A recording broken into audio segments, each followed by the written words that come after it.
ঘরে আম আর ফুরোচ্ছেই না। ২-৩ রকমের আম রয়েছে এখানে।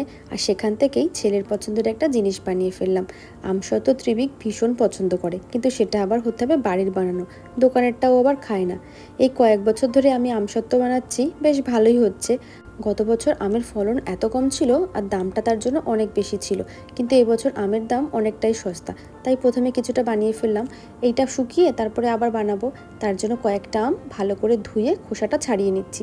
আর আমসত্ত্ব বানানো তো ভীষণই সোজা, এটাতে তার কোনো হাতি ঘোড়ার কোনো ব্যাপার নেই।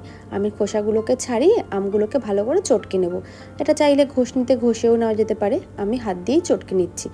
আমি আঠিগুলোকে আলাদা করে যে মিশ্রণটা তৈরি হয়েছে সেটাকে আমি কড়াইতে 15 থেকে 20 মিনিট মতো জাল দিয়ে নেব। কিন্তু চাইলে এটা না জাল দিয়েও করা যায়, কিন্তু জাল দিলে যেরকম টেস্টটা ভালো হয় সেরকম শুকায়ও তাড়াতাড়ি, আর এটা অনেক দিন পর্যন্ত ভালোও থাকে।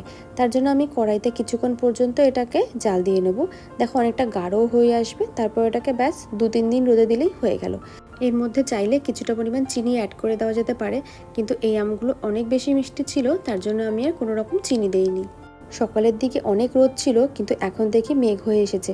তার জন্য এটাকে আমি আর ছাদে দেবো না শুকাতে, জানলাতেই দিয়ে দেবো। আর রেডি হয়ে গেলে কেমন হলো সেটা আমি একটা অন্য ভিডিওতে শেয়ার করব।